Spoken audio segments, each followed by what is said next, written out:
Lift. Shimla की शाम। कड़कड़ाती ठंड में प्रांजल अपनी कार से जा रहा होता है, तभी उसका फोन बजता है।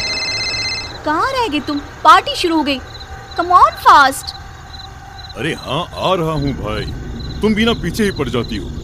अच्छा, सामने एक शॉर्टकट दिख रहा है, वहीं से आता हूँ। पार्टी में जाने के लिए प्रांजल शॉर्टकट ले लेता है। रोड के किनारे एक बोर्ड उल्टा पड़ा हुआ था, जिस पर लिखा हुआ था आगे जाना मना है। पर प्रांजल हड़बड़ी में बोर्ड की ओर देखता नहीं और उसी रास्ते पर चल देता है। रास्ते में एक हाथ प्रांजल की गाड़ी को रोकता है। हाथों में लाल चूड़ियां, मेहंदी, मानो नई नवेली दुल्हन हो। प्रांजल गाड़ी रोकता है। जी कहिए। मैं भटक गई हूँ, मेरी मदद कीजिए। इतने घने जंगल में मेरे फोन का नेटवर्क भी काम नहीं कर रहा। डोंट वरी, मैं भी शहर की तरफ ही जा रहा हूँ, मैं आपको ड्रॉप कर देता हूँ। वैसे इतने घने जंगल में इस हालत में आप, लगता है कि आपकी नई नई शादी हुई है। बहुत ठंड है, गाड़ी के अंदर आकर बात कर सकती हूँ? आई एम सॉरी, ये लीजिए मेरी जैकेट और आप अंदर आ जाइए।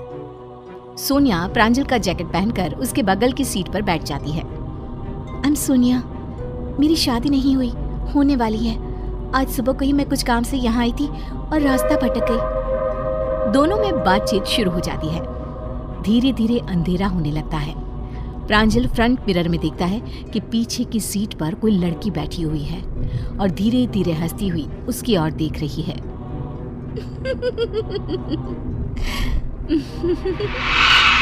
प्रांजल हड़बड़ाकर पीछे देखता है, पर पीछे कोई भी नहीं होता है।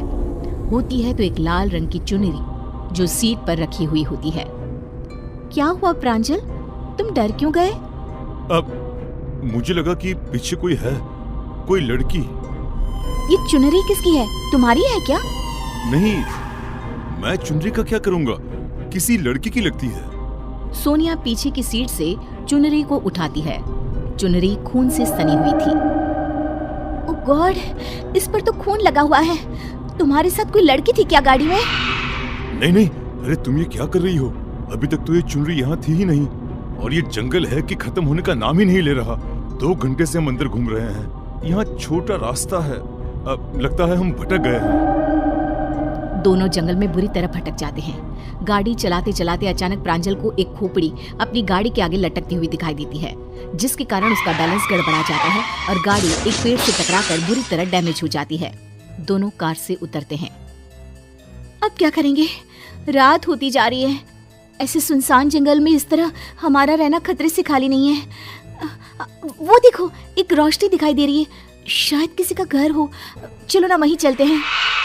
दोनों रोशनी की तरफ जाते हैं। वहाँ एक बड़ी सी हवेली होती है। देखने में लगता है कई सालों से बंद हो। उसमें से एक अजीब सा लंबे कद दाढ़ी वाला आदमी निकल कर आता है, जिसे देखते ही सोनिया डरने लगती है। वो अपनी आंखें बड़ी बड़ी कर सोनिया की ओर देखते हुए कहता है, लगता है भटक गए हो। ये जंगल है ही ऐसा, यहाँ अक्सर लोग भटक जाते हैं। कई साल पहले इस हवेली के मालकिन की बेटी भी भटक गई थी। कैसा अजीब आदमी है ये। इस जंगल से बाहर निकलने का कोई रास्ता बता सकते हैं आप?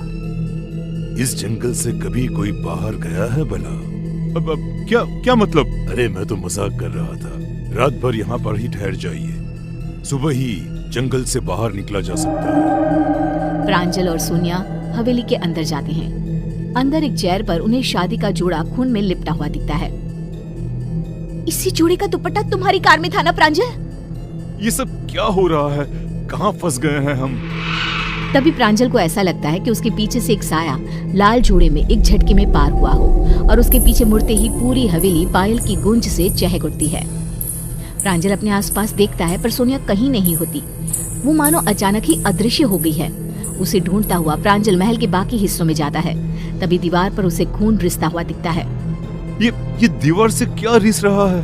अरे ये तो खून है। दीवार पर टंगी एक फोटो जो कपड़े से ढकी थी, उसके पीछे से खून रिस रहा था।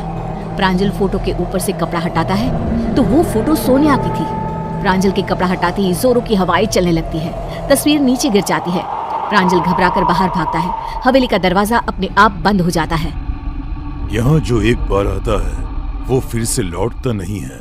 सोनिया जी हमारे मालकिन की बेटी थी, शादी के दिन वो छत पर खड़ी इंतजार कर रही थी, पर एक दुर्घटना में बारात में शामिल सभी लोग मारे गए। ये खबर सुनते ही छोटी मालकिन छत से कूद पड़ी। कुछ समय बाद बड़े मालिक और मालकिन भी मर गए। तब मैं बहुत छोटा था, इस घर के वफादार नौकर का बेटा, और आज भी मैं अपनी वफादारी निभा रहा हूँ। सोनिया मैडम रोज इसी जंगल में अपने पति को ढूंढने निकलती है, और आज काफी दिनों बाद उन्हें तुम मिल गए। ये क्या कह रहे हो तुम? इस रास्ते पर कोई नहीं आता है। शायद तुम्हें पता नहीं था। प्रांजल को गुमशुदा हुए कई साल बीत गए। क्या हुआ उसके साथ ये कोई भी पता ना कर सका।